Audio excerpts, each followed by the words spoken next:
大家好，我是小燕。之前分享了真香兰海绵蛋糕，加上一层又一层的果冻之后，外形、味道和口感都不一样了。我们今天的主角是香兰千层蛋糕。这视频会分享两个做法，一个比较简单方便，不过成品需要切块和修饰才会美观。另一个做法就比较讲究一点，成品是完整的一粒蛋糕，适合拿来当生日或节庆蛋糕。我们先开始比较方便的吧。30克香兰叶加350克清水，打成汁，过滤备用。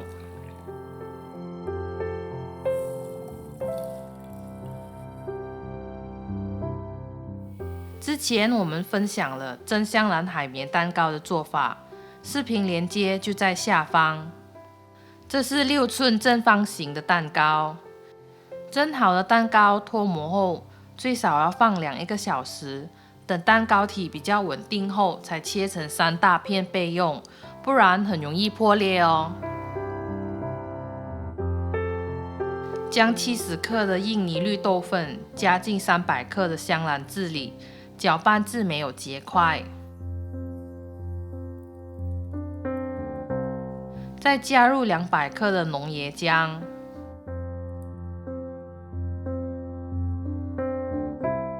和少许盐提味，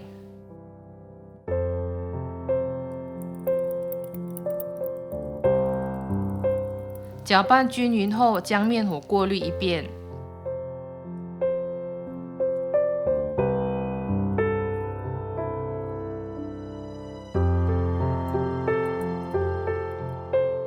将90克的糖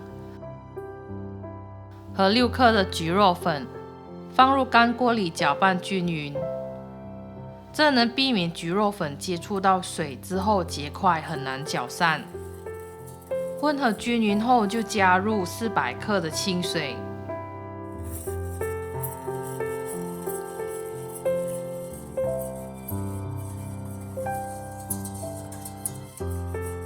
搅拌好后才开火，用中火一直搅拌到水滚后才转小火。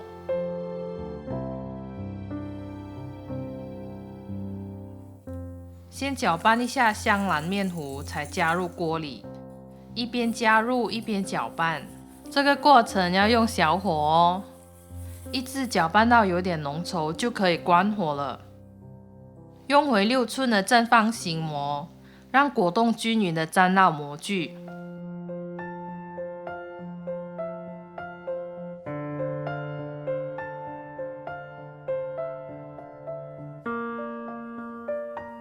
放入一片蛋糕，再舀3勺果冻填均匀。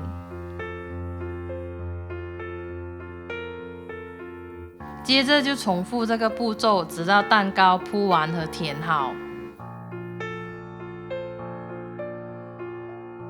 到最后你会发现一条水沟，不管怎样拼命填都填不满，因为果冻还没凝固，填进去的都流到底层去了。那么填满模具就好了，水沟的问题就等脱模后才切掉。所以说这个做法只适合4方形的模具。放凉后才盖上保鲜膜，放入冰箱冷藏最少2个小时。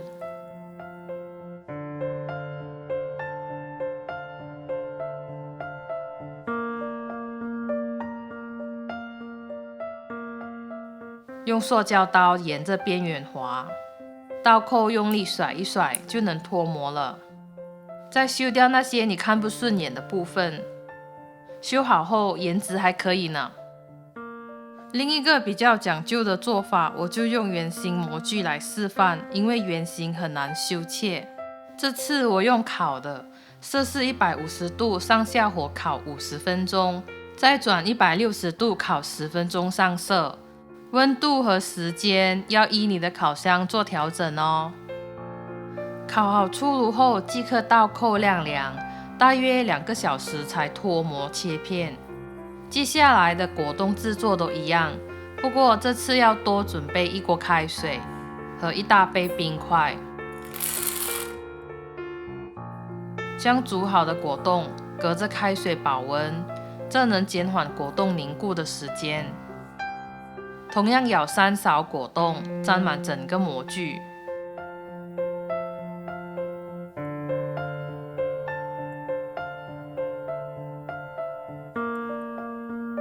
放入蛋糕，再用果冻铺均匀，将每一层都填好空缝，才进行下一层。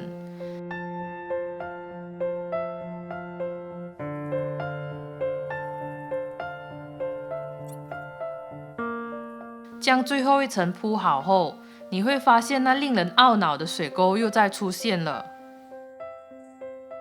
这个时候，将整个模具放在准备好的冰块上，再慢慢的填补水沟，最好在2分钟内填好，不然果冻凝固后再填就无法粘合了。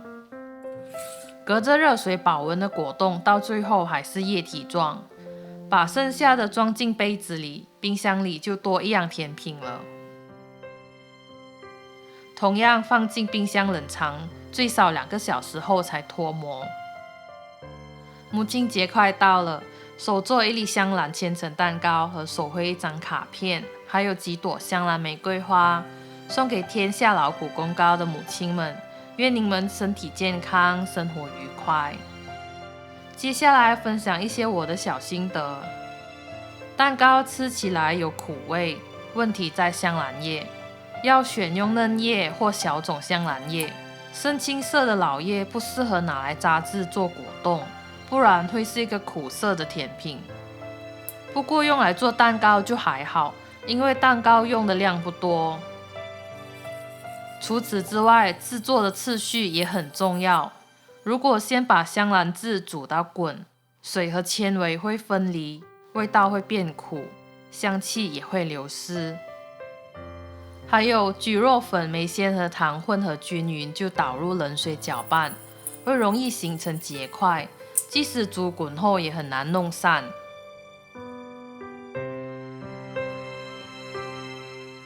关于烤蛋糕，我试了很多方式，不同模具和火候等等，刚烤不久就爆裂得很严重了。最后发现是糖太少，蛋白霜少了韧性，所以要低糖的朋友可以在果冻那边调整糖分。蛋糕配食谱要做3粒或4粒鸡蛋都 OK， 可以到我们的网站调整食谱的分量哦。建议做多一点的，才有空间修掉不理想的部分。用软木塞 DIY 蛋糕分片器，你也可以发挥自己的想象力，用别样东西替代，看看这小东西能用吗？